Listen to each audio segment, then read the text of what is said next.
What's up, everybody? It is Rick Kamla, and we are looking ahead to week 8 of the college football season. We're coming to you from Fantasy Points College Football, and let's get to work. I want to tell you that we're doing all right so far this year. We're going to look to keep it going all the way through the regular season. 8-5-1 with the best bets, 61.5%. We're plus 7 units. Overall ATS record, 18-14-1, 56.2%. Up 8 units on the season. We've gone with one total for you, and we're 0-1. So that's the lay of the land here. Let's get to work. I've got Ohio State -4, and it is the best bet. Guys, Penn State is overrated. They're a good football team. There's no doubt about that, but they're untested, man. The Nittany Lions have beaten a murderer's row of, get this, West Virginia, Delaware, Illinois, Iowa, Northwestern, and UMass for their promising 6-0 start. That's generating buzz, and it's all fool's gold, people. Now Penn State heads to Columbus for a date with the Buckeyes, and I expect the step up in class to be a buzzkill for Penn State. Now, as we continue on here for Penn State, James Franklin is a major issue for this team. You can't run from your history, even though James Franklin's trying to do it. Here's the history. He's 3-6 against Michigan, 1-8 against Ohio State since taking this job. That's 4-14 against the teams that you were hired to beat. That's failure, guys, and that's his legacy. Penn State quarterback Drew Aller is going to struggle in this game against an Ohio State defense that allows 53.5 completion rate, 154 passing yards, and 0.7 passing touchdowns per game. They're suffocating opposing passing games. And it's not like Penn State, who hasn't played anybody. Ohio State has. They held, look, I'm not crazy about Hudson Card, the Purdue quarterback, right? But it's pretty good. 126, 1 touchdown, no picks. Talia Tungabailoa having a fantastic year for Maryland. He was held to 196, 1 touchdown, and 2 picks. And then Sam Hartman, who was a Heisman candidate going into the Ohio State game, he came out of it not a Heisman candidate, 175, 1 touchdown, no picks, okay?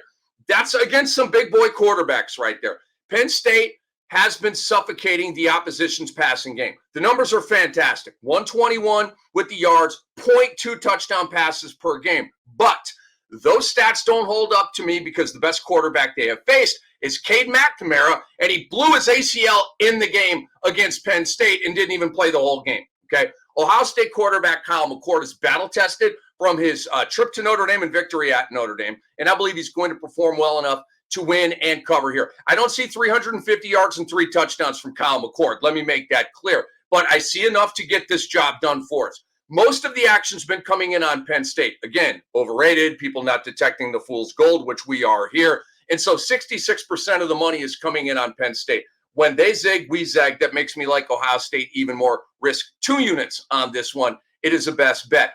My other best bet, Utah at USC. And I'm not going with the Utes. Come on, man. I got the Trojans -6.5. DraftKings number, best bet. I want you to put 2 units on this one. One of my most successful betting angles is quality teams returning home off a loss, and especially an embarrassing loss like the 48-20 beatdown that USC suffered at Notre Dame last week.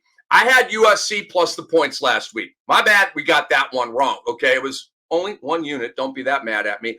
I am now betting on the bounce back for the Trojans and Caleb Williams, who might have lost the Heisman Trophy last week, at least temporarily, because Michael Penix looked pretty damn good beating Oregon, and you got Caleb Williams face planting at Notre Dame. Worst game of his Trojan career, and it's not close. 199, 1 score, 3 interceptions. Never been that bad. This man is the Patrick Mahomes of college football. He's going to be extremely motivated to right those wrongs and get back into the Heisman race, and he's extremely talented. He's the best player in college football, and I don't care what anybody else has to say about that. I don't think it's debatable. This is a bad matchup for Caleb on paper, folks. The Utes are allowing the 5th fewest points in the nation at 12.2. But, and it's a big old but, let's look at the splits. Utah's allowing 9.8 at home, 17 in 2 road games. That's 2 different defenses, folks. This game is going to be played at the Coliseum. Okay? The Coliseum with the cheerleaders and LA, and it's all happening. Williams and his receivers are going to play well in this game. The Utah defense isn't going to be what it is when it's up there in Utah. And look, Utah beat USC twice last year, twice in 1 year. And I believe that's going to be vibing up the USC Trojans a little bit here. Now, Utah's not the same team they were last year when they beat USC twice. They had Cameron Rising in those games. He popped an ACL. He hasn't come back. They're talking about a medical red shirt for him now. So he ain't playing in this game, folks, which leaves Utah to the toggling backup scenario with Bryson Barnes, who had 128, no touchdowns, no picks against Cal last week, and Nate Johnson, who has been benched largely because of a 54.9% completion rate. Barnes and or Johnson are not going to be able to keep up with Caleb Williams at the Coliseum. Risk 2 units on this one. I got the Trojans in bounce back form. Now, let's move on to the SEC and Tennessee at Alabama. We got Alabama -8 at Caesars. And this is a 1-unit play here. Alabama beat Arkansas last week, but there was an L within the win. They cratered in the fourth quarter, creating a vintage Nick Saban meltdown. He was like literally your 2-year-old who can't get what she or he wants, and just a 2-year-old spasm. It was like that. And the optics of that are always very, very, very entertaining for me. I love a Nick Saban meltdown. If I'm watching and, there's a false start, right, some pre-snap penalty, drives Nick Saban absolutely crazy. I always say, cut to Saban, cut to Saban, cut to Saban. And if the director doesn't cut to Saban, then I'm crushing that director for Fox or ESPN or whoever in my living room. I'm weird that way. Check this out. Goat Nick has undoubtedly carried that angry vibe throughout this week in preparation for Tennessee, right? Don't you think? I mean, he's probably been yelling. The players are tired of getting yelled at by Nick Saban. They've been on their game and on their best behavior all week, and they're going to be ready to kick ass and take names in this one, okay? The primary problem for the Vols is their quarterback, Joe Milton, who just is not very good.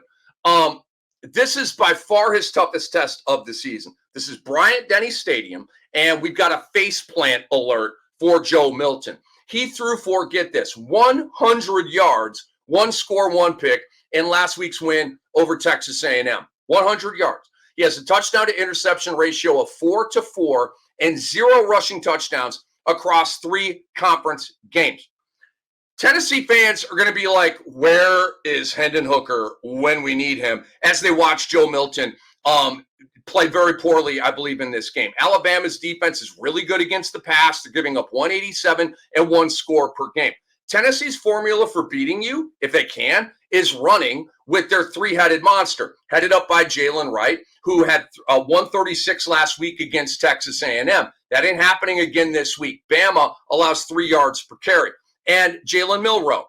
I don't expect a huge game. Tennessee's defense is legit. However, Jalen Milroe is at home. 11 of his 16 total touchdowns have come at home, where he plays better, plays with more confidence. And so risk 1 unit on this one. Play Alabama -8 at home against the Tennessee Volunteers and their overrated quarterback, Joe Milton. Now, for me to lay points in a conference game on the road, it's got to be just the right situation. And we have that situation because typically I just flat avoid these situations. I like to play home teams. These young kids play better at home. They just do. But we're talking about Clemson. This is a Dabo Swinney. They're not going to win a championship this year, but this is a championship DNA program, okay? So I trust a team like that to go on the road. We're laying 3, Caesars line, at Miami at Hard Rock Stadium. To beat the Canes, you have to limit their quarterback, Tyler Van Dyke. He's having a good year. 1,700 yards, 16 touchdowns over 6 games.